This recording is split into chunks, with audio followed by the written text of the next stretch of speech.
하나님의 말씀은 나훔 2장 8절부터 13절입니다. 나훔 2장 8절부터 13절까지의 말씀.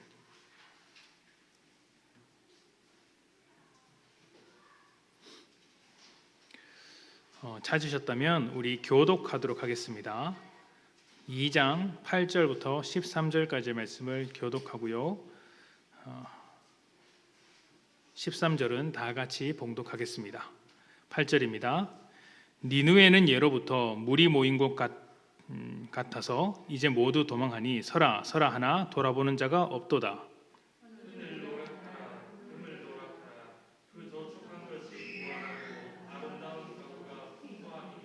니느웨가 공허하였고 황폐하였도다. 주민이 낙담하여 그 무릎이 서로 부딪히며 모든 허리가 아프게 되며 모든 낯이 빛을 잃도다. 이제 사자의 굴이 어디냐? 젊은 사자가 먹을 곳이 어디냐? 전에는 사자가 그 새끼 사자와 함께 거기서 다니되 그것들을 두렵게 할 자가 없었으며 숫사자가 그 새끼를 위하여 먹이를 충분히 찢고 그의 암사자들을 위하여 움켜 사냥한 것으로 그 굴을 채웠고 찢은 것으로 그 구멍을 채웠었도다. 여호와의 말씀에 내가 내 대적이 되어 내 병거들을 불살라 연기가 되게 하고 내 젊은 사자들을 칼로 멸할 것이며 내가 또 내 노력한 것을 땅에서 끊으리니 내 파견지 다시는 들리지 아니하리라. 아멘.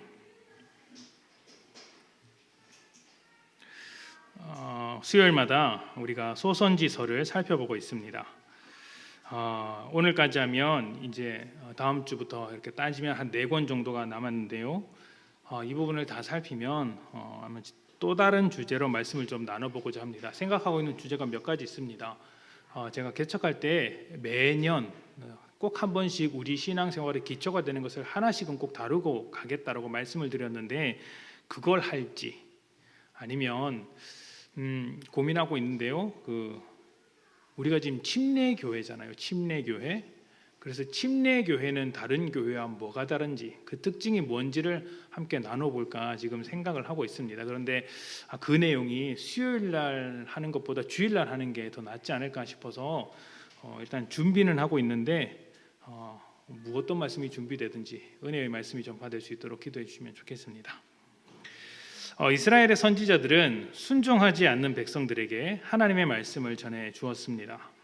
선지자들은 어느 한 시점, 한 순간에 등장하는 사람들이 아니라 시대마다 메시지가 필요할 때마다 등장하던 사람들이었는데 이런 것을 보면 이스라엘 사람들이 그 모든 역사 속에서 하나님의 말씀을 정말 듣지 않았구나, 불순종했구나라는 것을 알 수 있습니다. 하나님의 말씀을 듣지 않을 때마다 선지자가 등장을 했는데 모든 시대마다 선지자가 등장을 했으니 얼마나 말씀을 안 들었으면 그랬을까요? 하나님의 입장에서는 굉장히 속 터지는 일이라고 할 수 있습니다. 아브라함으로부터 시작된 이 구원의 사역이 하나의 샘플로서 이스라엘을 선택하셨는데 그 이스라엘이 말을 듣지 않으니까 답답하셨겠죠. 그래서 답답하실 때마다 하나님의 말씀을 이렇게 가지고 있는 선지자들을 보내셨습니다. 그리고 그 백성들이 어려움을 당하게 되면 선지자들을 통하여서 그 어려움 속에서 건져내 주시고 또 어리석은 길로 걸어가게 되면 선지자들을 통하여서 그 길로 돌아오라고 말씀을 깨닫게 해 주셨습니다. 여러 역사적인 배경을 가지고 다양한 메시지를 전달하던 선지자들은 이스라엘만이 아니라 주변 모든 국가, 온 세상 나라의 백성들에게도 동일한 메시지를 선포했습니다. 그러니까 이스라엘에게 하나님에게로 돌아오라, 너희 회개하고 하나님 한 분만을 신뢰하라, 의지하라라고 했던 그 말씀을 사실은 다른 나라들, 아수르나 바벨론이나 이집트나 아니면 에돔 이런 모든 나라에게 했던 것이죠. 재미있는 것은 같은 시대, 같은 대상이라고 하더라도 다른 메시지, 서로 다른 메시지를 전하는 선지자들이 등장했다는 것입니다. 이렇게 다른 메시지들하고 해서 서로 틀린 말, 서로 이렇게 충돌하는 말을 했던 것은 아니고 강조하고자 했던 포인트가 달랐다는 거예요. 포인트가 물론 그 근본에는 하나님께 돌아오라, 회개하라는 메시지가 있었던 것이죠. 그 메시지를 하기 위해서 때로는 좀 강한 메시지를 던져주기도 했고 때로는 굉장히 부드러운 메시지를 전해주기도 했습니다. 자, 오늘 함께 나눠볼 나훔은 니느웨라는 도시를 대상으로 하나님의 말씀을 선포한 선지자입니다. 니느웨 하면 떠오르는 선지자가 한 명 있지 않습니까? 니느웨 하면 떠오르는 선지자, 우리가 살펴보았던 요나입니다. 요나와 나훔은 동일하게 아수르라는 나라의 수도 니느웨라는 도시에 가서 하나님의 말씀을 선포한 선지자입니다. 그런데 이 두 선지자가 앞서 말씀드린 대로 동일한 시간대, 동일한 대상이었음에도 불구하고 전혀 다른 색깔의 메시지를 선포하고 있음을 확인할 수 있습니다. 일단 요나의 메시지를 기억하신다면 하나님의 긍휼을 바탕으로 회개하라는 메시지가 기억나실 것입니다. 그리고 니느웨 성 사람들이 그 회개하라는 메시지를 듣고 하나님께 돌아온 것이죠. 그리고 그 메시지의 이면에는 회개하지 않았던, 하나님의 말씀을 그토록 듣지 않았던 이스라엘을 향한 경고가 숨어 있었습니다. 그러니까 이방 나라였던 그 아수르 니느웨 성도 그 작은 하나님의 말씀을 듣고 회개하는데 너희는 어찌하여 그렇게 회개하지 않느냐라는 것이 표면적으로는 드러나지 않아도 요나라는 인물을 통해 충분히 전달이 되었던 것이죠. 이방 나라인 니느웨 사람도 회개하는데 이스라엘이 꿈쩍도 하지 않았던 것이 참 속상한 일입니다. 그런데 이 나훔 선지자는 방금 말씀드렸던 요나와는 좀 더 다른 결의 메시지를 전해주었습니다. 요나가 긍휼의 마음을 바탕으로 회개의 메시지를 선포했다면 나훔은 니느웨의 죄악을 고발했습니다. 그러니까 요나가 회개의 메시지를 선포했다면 나훔은 저주의 메시지, 아주 강력한 메시지를 전파했던 것이죠.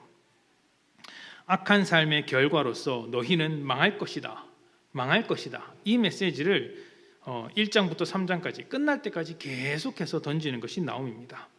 그런데 이 나훔을 읽어보면 아수르가 망해야 되는 그 수준, 망하는 정도가 아주 상당합니다.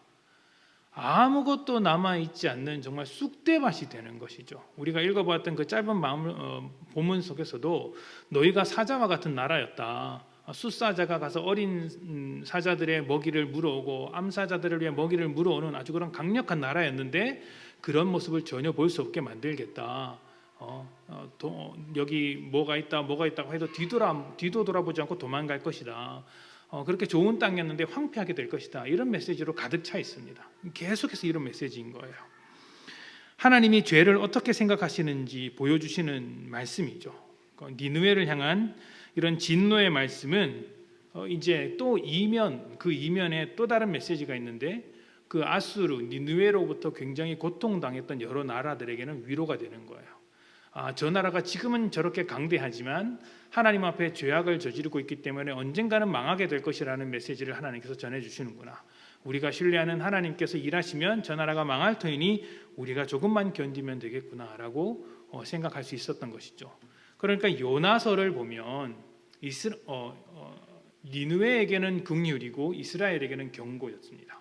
반대로 나훔을 읽어보면 니느웨에게는 경고였고 이스라엘에게는 위로였던 것이죠. 이런 것을 보면 하나님은 어떤 세력이나 어떤 그 나라 이런 것들을 그렇게 중요하게 생각하시지는 않는 것 같습니다. 그러니까 모두가 하나님의 것이고 모두가 하나님의 나라, 하나님의 사람들이기 때문에 소중한 것이죠.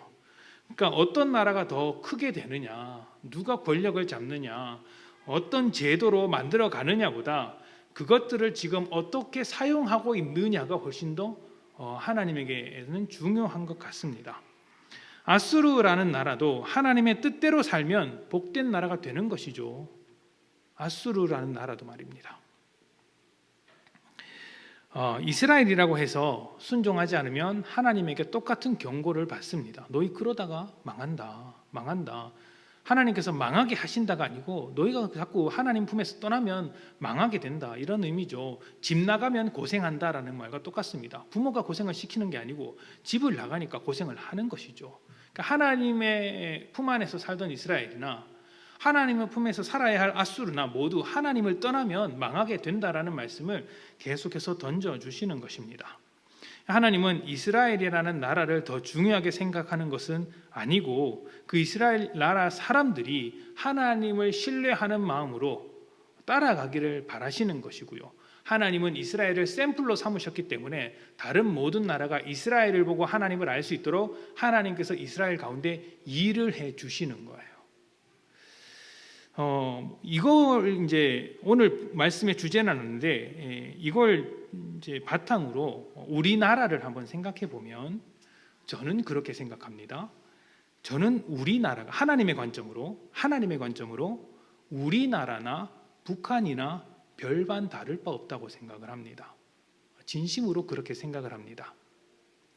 우리나라는 신앙생활 하는데 굉장한 자유가 있으나 하나님을 믿지 않는 모습으로 살아가게 되면 북한이나 다를 바 없는 거예요.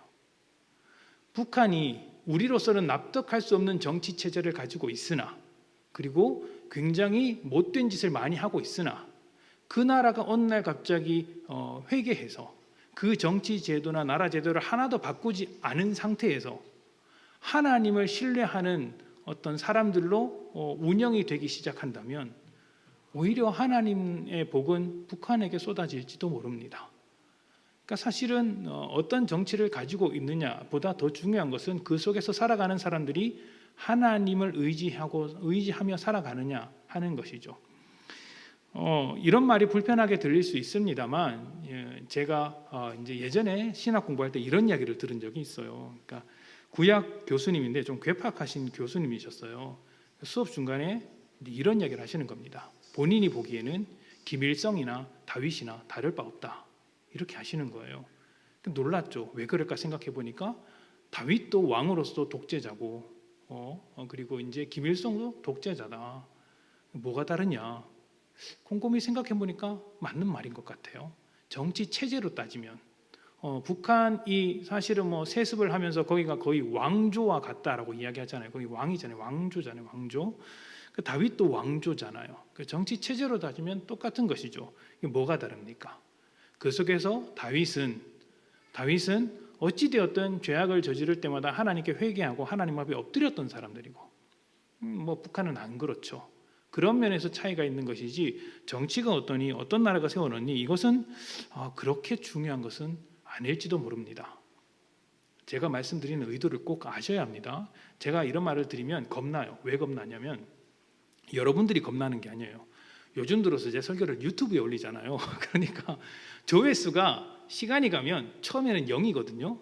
근데 이게 1명, 2명이 돼요. 그러면 이제 우리 교회 성도님들께서 예배를 못 드시는 분이 듣나 보나 하는데 10명, 15명 이렇게 되면 다른 사람도 듣나 이런 생각이 듭니다. 그래서 이제 우리 안에서 충분히 소화할 수 있는 내용이 밖에서는 아직 이제 설명이 충분치 않아서 소화가 안 될 수가 있잖아요. 이제 그럴까봐 조금 걱정이 되는데 편하게 하겠습니다. 뭐 하나님께서 알아서 하시겠죠. 자, 제가 걱정되면 편집할 겁니다. 자, 나훔은 니느웨를 발판 삼아서 아수르라는 나라 전체의 메시지를 전했습니다. 아수르는 아주 강력한 고대 국가 중에 하나였어요. 고대 제국이었거든요. 그러니까 아수르는 아주 초창기 고대 사회에 등장했던 최초의 제국 중에 하나였습니다. 역사 기록 중에 남아 있는 최초의 제국 국가가 제가 알기로는 그 중동 지역에 있는 수메르였을 겁니다. 여러분도 들어본 적이 있을 겁니다. 수메르. 그리고 그 수메르가 망하고 나서 그 기록이 많지 않은데 망하고 나서 그 다음에 세워진 제국, 성경에 등장하는 최초의 제국, 그것이 바로 아시리아, 아수르라고 알고 있습니다. 굉장한 나라죠. 그 고대 사회에서 제국을 이루었다는 것. 물론 지금 오늘날 우리가 생각하는 제국과는 조금 다르겠지만 어찌되었든 그렇게 강력한 국가를 이루었다는 것 자체가 이 나라가 얼마나 대단한 나라인지를 말해주고 있습니다. 제국들의 특징이라고 한다면 다른 나라를 침략해서 자기의 범위를 확장하는 것이 있어요. 나를 확장시키기 위해서 다른 곳을 침략하는 것이죠. 그런데 그 과정이 상당히 잔인하죠. 제국이라는 것은 그 폭력적이고 과격하고 잔인합니다. 도전하는 자들을 용서하지 않고 자기 아래 있는 사람들을 비인격적으로 인간 같지 않게 대합니다. 쑥대밭으로 만들어 버리는 것이죠. 그러니까 아수르도 그랬습니다. 그러니까 최초의 그 제국이었잖아요. 그러니까 고대 사회일수록 지금과 달리 좀 인권에 대해서라든지 아니면 인간에 대해서 굉장히 좀 물건처럼 취급하는 경우가 있지 않습니까? 지금도 없지 않아 그런 나라가 있는 것으로 알고 있는데 고대 사회에서는 인간을 제물로 바치는 일이 빈번했습니다. 이제 세계 어느 지역을 막론하고 중동만 그랬던 것이 아니라 저기 이제 뭐 아메리카 지역으로 넘어가도 그렇고요, 아시아 지역에도 그런 것들이 있었고요. 그러니까 사람을 바치는 그런 일들이 빈번하게 있었던 것인데요. 그런 시대에서 잔인했다고 말할 정도였으면 얼마나 잔인했겠습니까? 굉장히 잔인하죠. 제가 이 잔인성을 좀 확인해 보고 싶어서 제가 알고 있는 것을 바탕으로 조금 더 이제 이번 주에 찾아봤어요. 공부를 해봤는데 니느웨에서 발견된 비문이나 여러 고고학적인 자료에 의하면 너무 포악하고 너무 잔인한 일들이 많았다고 합니다. 실제로 기록에 그렇게 남아 있어요. 그래서 제가 그걸 찾아서 읽어드리려고 했는데 너무 잔인해서 못 읽어드렸어요. 너무 잔인해서 제가 읽어드리는 걸 포기했어요. 가장 약한 걸 찾았는데 그것도 못 읽겠더라고요. 너무 좀 그래서 진짜 궁금하다 싶은 분은 찾아보시면 됩니다. 근데 안 찾아보는 게 더 좋습니다. 어찌되었든 이렇게 힘과 권력으로 다른 나라, 다른 민족을 압제하는 것이 제국의 특징입니다. 이건 아수르만 그런 게 아니라 그 뒤에 나오는 모든 제국들을 그렇습니다. 아수르 뒤에 등장하는 바벨론도 그렇고요, 로마도 그렇습니다. 로마도 굉장히 잔혹한 정치를 펼쳤죠. 근대에 들어와서 영국이나 독일도 제국주의 중에 하나죠. 제국 중에 하나죠. 영국이 신사의 나라라고 하지만 그 아프리카 대륙을 식민 통치할 때 굉장히 잔인한 일을 많이 벌였습니다. 일전에 한번 소개해드린 적이 있는데 너무 잔인해서 그것도 말하기가 싫습니다. 독일은 말할 필요가 없죠. 몇 차례의 대전을 일으키면서 인간을 대상으로 실험하는 일이 아주 많았습니다. 일본도 제국 중에 하나였습니다. 그런데 그 일본이 저지른 일이 얼마나 심각한 일인지 우리가 가장 잘 알죠. 그런 이제 참상을 겪은 나라들은 수십 년이 지나고도 괴로운 현실을 잊지 못하고 살아가는 경우가 많습니다. 그것이 제국의 특징입니다. 이런 것이 단지 국가의 일로만 생각해서는 곤란합니다. 왜냐하면 이것은 힘과 권력을 사용하는 우리 개개인들에게도 밀접한 관련이 있는 문제이기 때문입니다. 제국이라는 것은 힘과 권력으로 유지되는 나라거든요. 그러니까 우리 개개인이 가지고 있는 힘과 권력을 제국처럼 사용할 수 있다는 것이죠.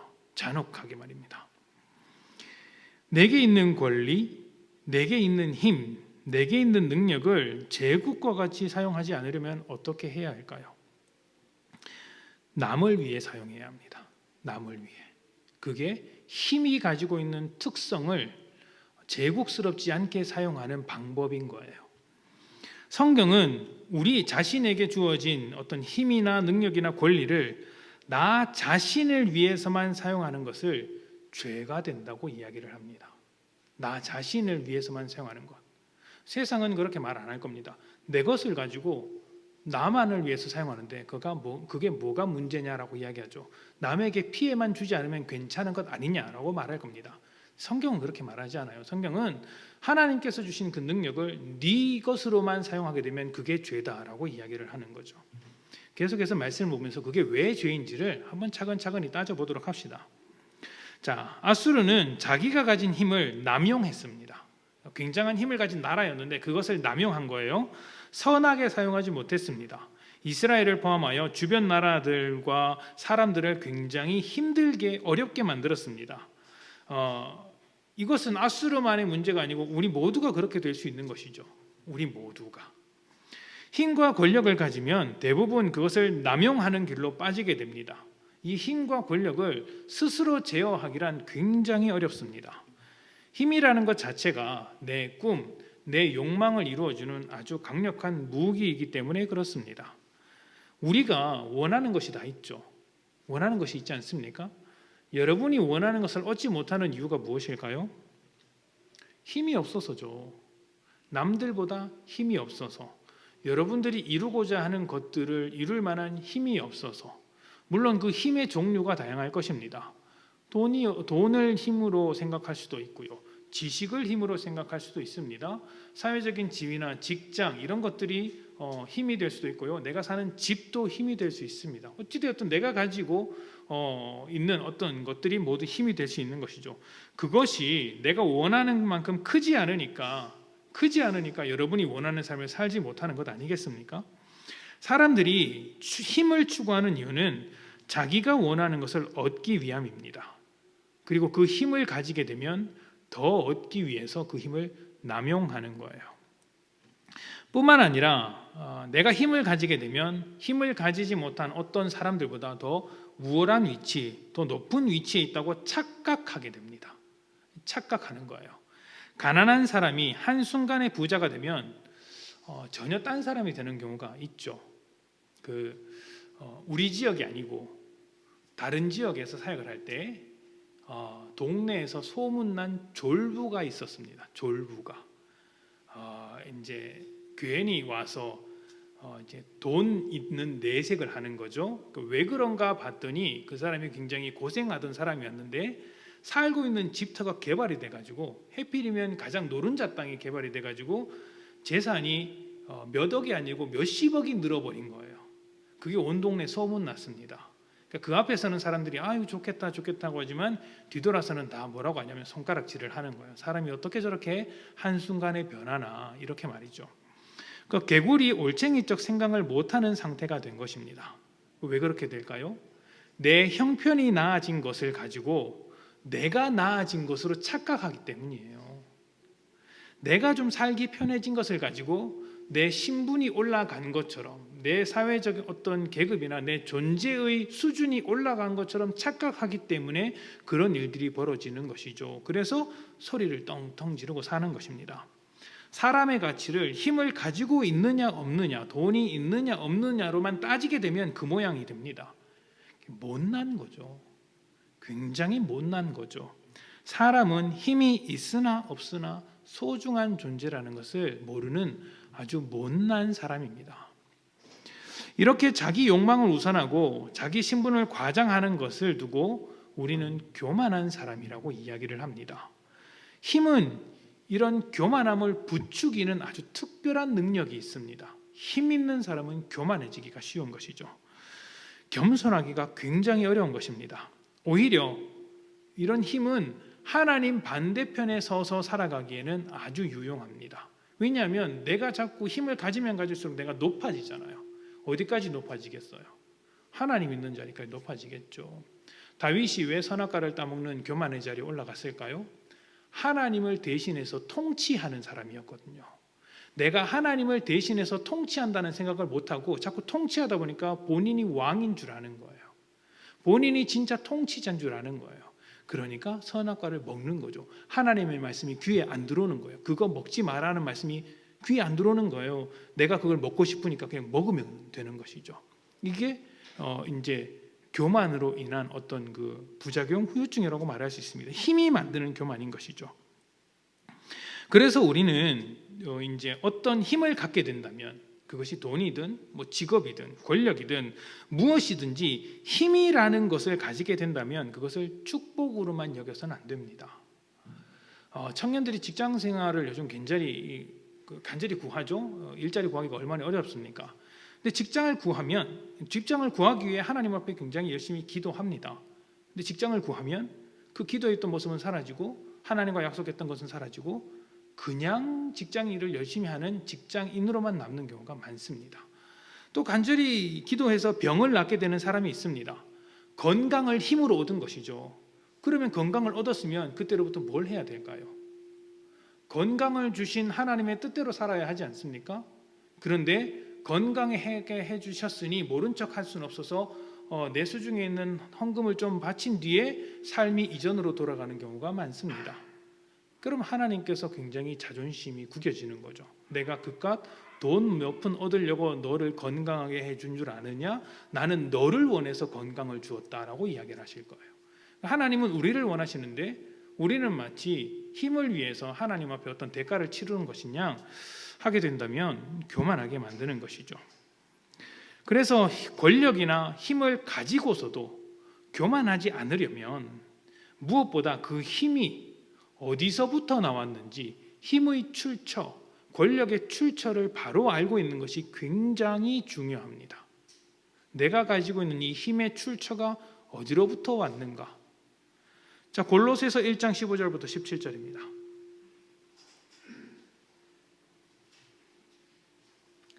골로새서 1장 15절부터 17절. 15절입니다. 그는 보이지 아니하는 하나님의 형상이시요 모든 피조물보다 먼저 나신 이시니 만물이 그에게서 창조되되 하늘과 땅에서 보이는 것들과 보이지 않는 것들과 혹은 왕권들이나 주권들이나 통치자들이나 권세자들이나 만물이 다 그로 말미암고 그를 위하여 창조되었고 또한 그가 만물보다 먼저 계시고 만물이 그 안에 함께 섰느니라. 아멘. 자, 왕권들이나 주권들이나 통치자들이나 권세들이라고 하는데 이것이 굉장히 정치적인 언어들이에요. 정치적인 언어들. 그러니까 통치자, 왕, 주인 이런 어떤 정치적인 언어들이거든요. 고위 관직들, 우리로 말하면 대통령, 국무총리, 야당의 대표, 여당의 대표 이런 말들입니다. 그러니까 이런 것들, 이런 이제 힘들의 뿌리가 어디로부터 나와 있느냐면 하나님의 형상이신 예수님께로부터 나왔다라고 하고 있습니다. 그러니까 모든 권력의 출발점이 하나님께 있는 것이며 하나님께 속하지 않은 것이 없다라고 말하는 것이죠. 그래서 사람이 가지고 있는 모든 권력, 힘은 하나님께로부터 나왔고 예수님께 속한 것이니 힘과 권력은 예수님의 삶과 성품과 같은 결을 따라 사용되어야 하는 거예요. 내가 가지고 있는 힘과 권력은 예수님처럼 사용해야 된다는 말입니다. 예수님처럼. 특히 17절 마지막에 이제 그 안에 함께 섰느니라라고 되어 있지 않습니까? 이게 시니스테마라는 헬라어인데요. 영어로 하자면 시스템입니다. 시스템. 그러니까 만물을 포함하여 모든 힘과 권력은 예수라는 시스템 안에 있어야 제대로 작동한다는 거예요. 예수라는 시스템 안에 있어야. 예수라는 시스템이 무엇일까요? 하나님의 통치죠. 하나님의 통치. 하나님께서 세상을 선하게 다스리듯 힘과 권력을 사용하는 자들도 선하게 사용해야 된다라는 것이 이 말씀입니다. 그런데 현실을 보십시오. 현실이 어떻습니까? 전혀 그렇지 못하죠. 말씀드린 대로 제국과 같은 모습으로 힘을 사용합니다. 교만한 태도로 자기 욕망을 채우며 다른 사람보다 더 높은 곳에 서기 위해서 힘을 사용하는 경우가 많습니다. 예수라는 시스템에 전혀 어울리지 않는 것이죠. 예수님께서 자기의 능력과 힘을 사용하셨던 모습들이 참 많은데요. 그 중에 하나를 좀 찾아보도록 하겠습니다. 자기의 위치, 자기의 힘, 자기의 권력을 어떻게 하라고 말씀을 해주셨는가? 요한복음 13장입니다.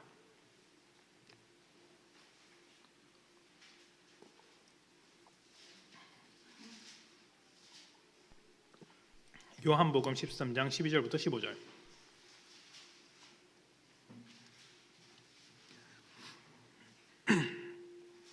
요한복음 13장 12절부터 15절 봉독합니다. 그들의 발을 씻으신 후에 옷을 입으시고 다시 앉아 그들에게 이르시되 내가 너희에게 행한 것을 너희가 아느냐? 너희가 나를 선생이라 또는 주라 하니 너희 말이 옳도다. 내가 그러하다. 내가 주와 또는 선생이 되어 너희 발을 씻었으니 너희도 서로 발을 씻어주는 것이 옳으니라. 내가 너희에게 행한 것 같이 너희도 행하게 하려 하여 본을 보였노라. 아멘. 본을 보였다라고 말씀을 하셨죠. 자, 제자들이 생각하기에 선생이나 주인은 권세 있는 자입니다. 그렇지 않습니까? 높은 자, 권세 있는 자입니다. 그래서 그에 걸맞는 대접을 받는 것이 마땅합니다. 앉아도 높은 자리에 앉아고요. 상석에 앉아서 사람들에게 명령을 해야 하는 것이죠. 그런데 예수님은 그들에게 그런 모습을 보여주지 않으셨습니다.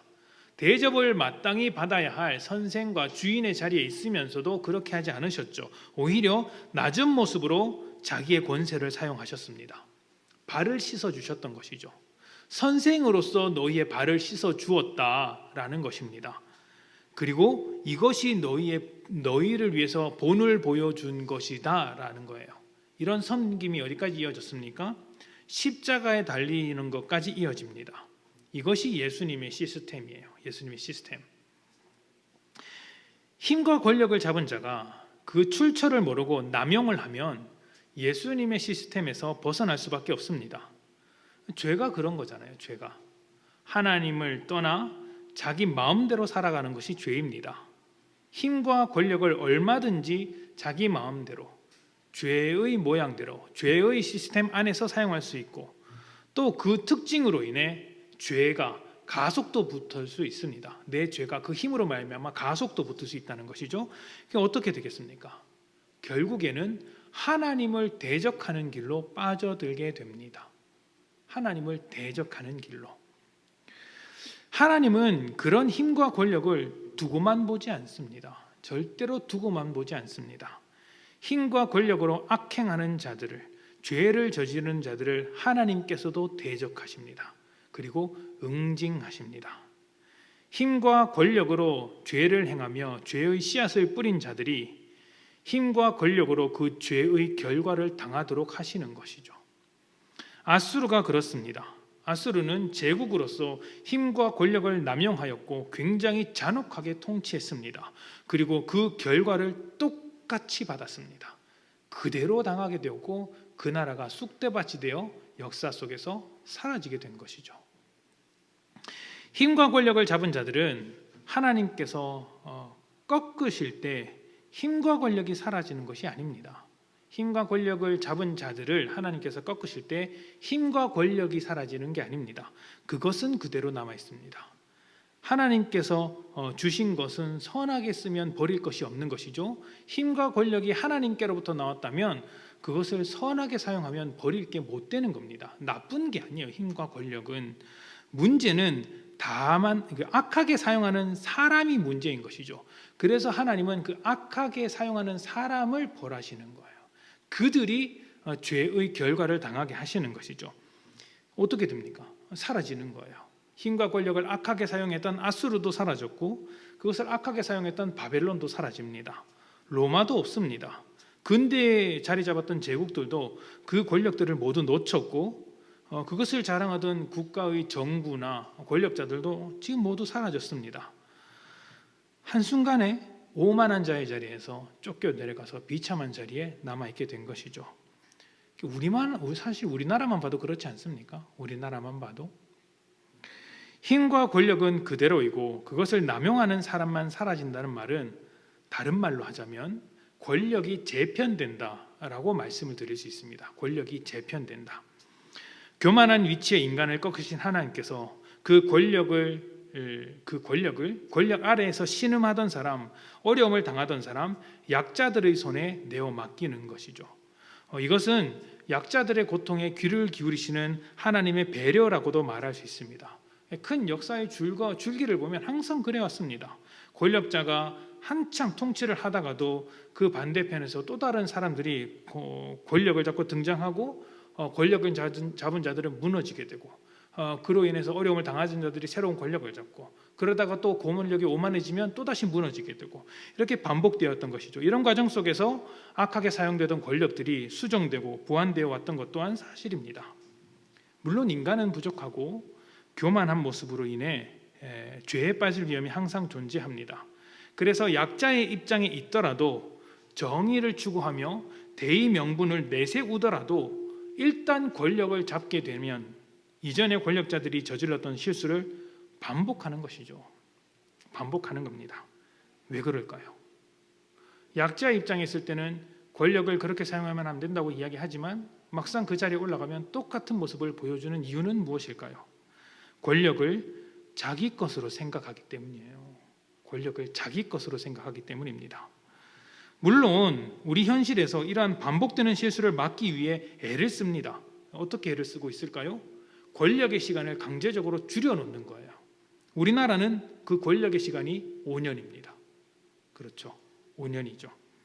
하지만 그 5년 동안 얼마든지 많은 일들이 일어날 수 있다는 것을 우리가 몇 년 동안 뼈저리게 경험을 하고 있죠. 경험을 해왔고, 하나님의 것이라는 생각이 있어야 합니다. 하나님으로부터 나온 권력이고 하나님의 것이기에 예수님의 시스템에 맞도록 사용되어야 한다는 생각이 있어야 하는 것이죠. 이것이 없으면, 이런 생각이 분명히 자리 잡고 있지 못하면 절대적으로 무너질 수밖에 없습니다. 내 것이니까 내 마음대로 사용하는 것이죠.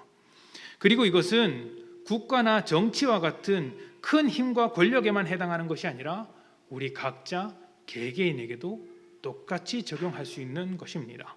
앞서 그 힘과 권력을 나를 위해서, 내 힘과 권력을 내 것을 위해서만 사용하면 뭐가 문제냐라고 질문을 했는데, 바로 이것 때문에 문제인 거예요. 그 힘과 권력은 내 마음대로 사용하라고 주어진 게 아니기 때문입니다. 그 출처가 하나님께로부터 나온 것이기 때문이죠. 나를 위해서만 사용하는 것은 예수님의 시스템에 전혀 어울리지 않는 것이기 때문에 그렇습니다. 물론 여기 계신 분들이 다 이 말에 동의한다고 생각을 합니다. 내가 가진 힘과 능력으로 다른 사람을 돕는 것이 필요하다는 생각을 누가 반대하겠습니까? 반대하시는 분 계세요? 손 들어 보십시오. 안 계시잖아요. 얼마나 여러분 훌륭합니까? 그러니까 믿음이 바로 선 그리스도인이라면 섬기고 돕는 일을 죽게 하듯이 해야 된다는 걸 다 알고 있어요. 실력이 없어서, 부족해서, 연약해서 못할 뿐이지 마음은 다 그런 마음으로 가지고 있다고 생각합니다. 1전에 말씀드린 대로 목자가 가진 힘과 권력은 성도들을 위해서 써야 하고, 성도들이 가지고 있는 힘과 권력은 또 목회자를 위해서, 또 다른 성도들을 위해서 써야 하는 것이죠. 또 교회가 가진 힘과 권력은 다른 교회를 위해서, 약한 교회를 위해서 써야 하고, 또 교회라는 범주를 넘어서서 세상 어려운 사람들, 모든 사람들을 위해서 사용해야 합니다. 그것이 예수님의 시스템에 어울리는 모양이죠. 우리는 모두 그렇게 해야 한다고 믿고 있습니다. 그런데 오늘은 조금 더 복잡한 경우를 말씀을 드리고 싶어서 그런 거예요. 권력이 재편되는 순간에도 그래야 한다는 거예요. 권력이 재편되는 순간에도. 무슨 말이냐면, 우리는 살면서 언제나 약자의 입장에서 강자의 입장으로 변하는 순간이 옵니다. 그런데 그때도 예수님의 시스템에 걸맞도록 살아야 된다는 거예요. 어렸을 때 자주 보던 무협지를 보면요, 주인공은 항상 이 스승의 원수를 갚기 위해 길을 나서는 장면이 있습니다. 읽어보신 분들은 알 겁니다. 하나같이 다 스승의 원수, 부모의 원수를 잡으려고 칼을 빼듭니다. 굳은 다짐을 하고 원수 앞에 섭니다. 근데 아직 실력이 안 돼서 근근히 목숨을 유지합니다. 죽기 직전까지 갔다가 이제 살아남은 것이죠. 그러다가 이제 우연치 않은 기회에 아주 절세의 무공을 배웁니다. 하늘을 날아다니고 손을 한번 쫙 뻗으면 뭐 이상한 게 날아가고 그런 것이죠. 그러면 이제 세상 그 누구도 대적할 수 없는 강자가 되는 것이죠. 그 강한 힘을 가지고 스승의 원수를 갚습니다. 그럼 어떻게 될까요?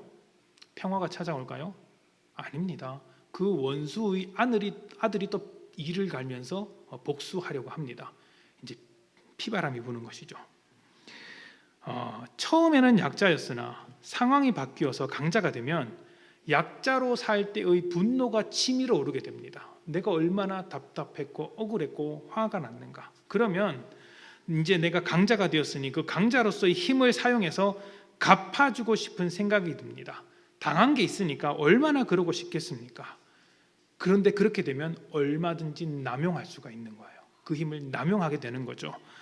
그때 내가 가진 힘을 예수의 시스템대로 사용하고자 다짐하는 것, 그것이 믿는 자의 모습이라는 것입니다. 쉽지 않죠. 어려운 일이죠. 얼마나 억울했겠습니까?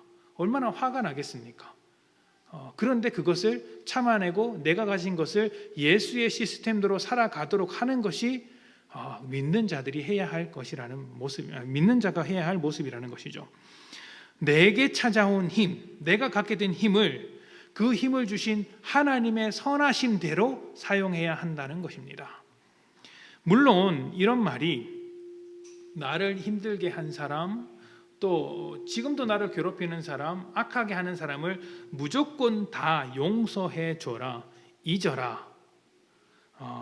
이제 이런 말씀을 드리는 게 아닙니다. 우리는 사실 그럴 만한 수준이 못 됩니다. 잘 알죠. 또 때로는 내가 가진 힘으로 어떤 악한 것을 고치기 위해서 벌을 줘야 할 때도 없지 않아 있습니다.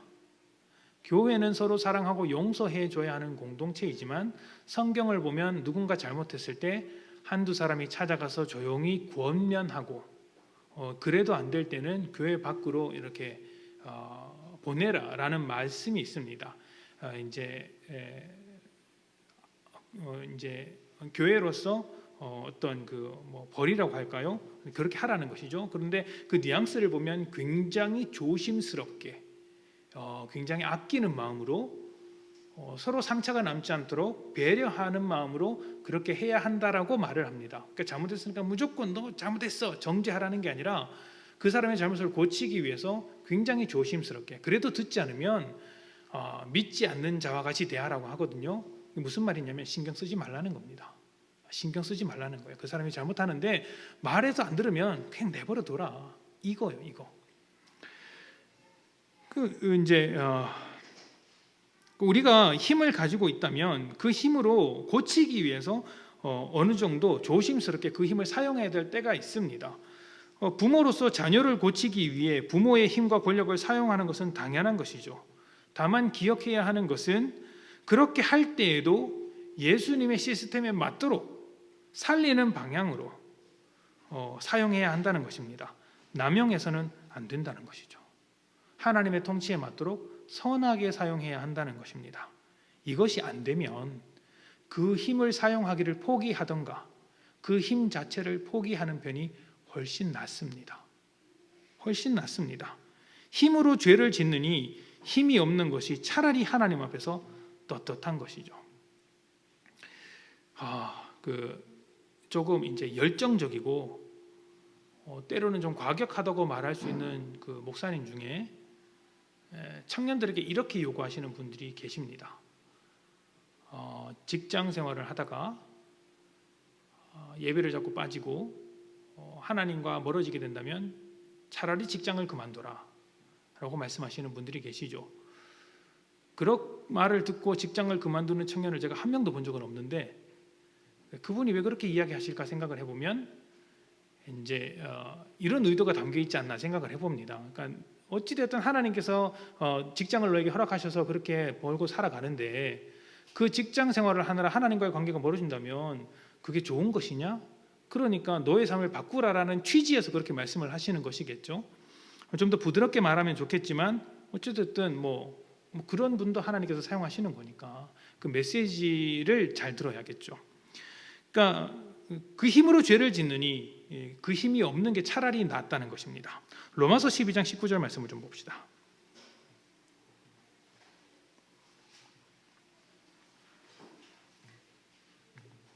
로마서 12장 19절부터 21절까지의 말씀입니다. 자, 힘을 어떻게 사용해야 하는가?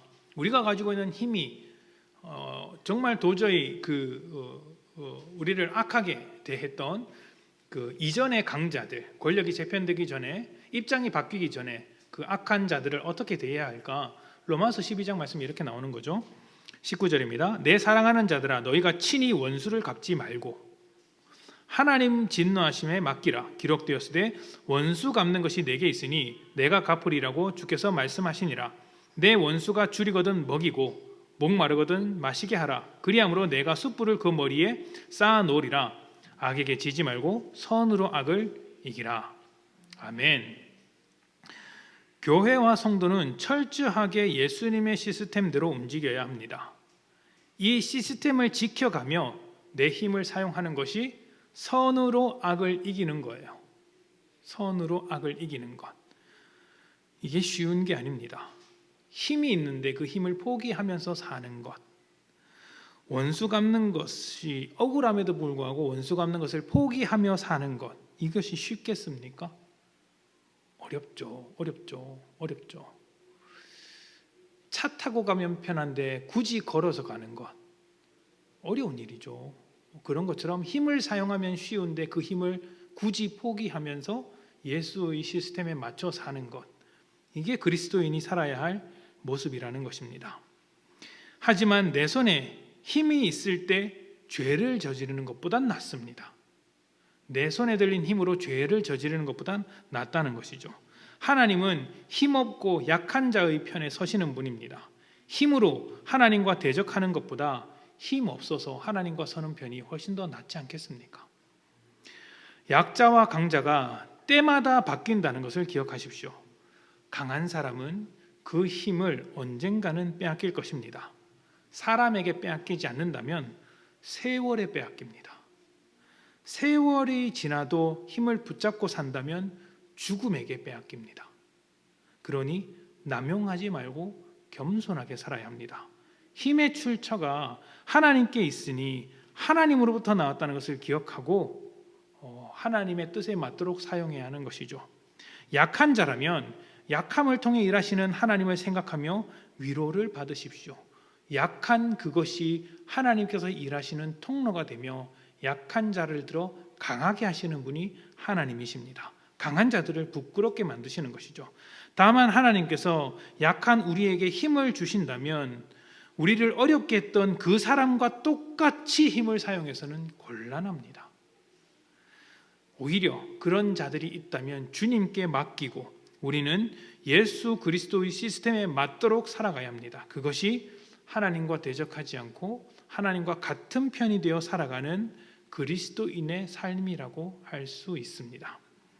늘사랑교회 성도님들은 여기에 모두 동의하시죠? 유튜브로 올린다고 했으니까 유튜브로 듣는 모든 성도님들도 동의하시리라고 믿습니다. 모르는 분들에게 이렇게 이야기하려니까 어렵네요. 자, 저도 목사로서 가지고 있는 작은 힘을 예수 그리스도의 시스템에 맞도록 사용하겠습니다. 여러분도 남편으로서, 아내로서, 부모로서, 자녀로서, 청년으로서, 성인으로서, 또 직장인으로서 부자든 가난한 자든 높은 자든 낮은 자든 여러분에게 주어진 힘을 예수 그리스도의 시스템에 맞도록 사용하십시오. 그렇게 할 때 가정과 직장과 교회와 세상이 하나님 나라로 변해갈 것입니다. 이 시간 함께 기도합니다.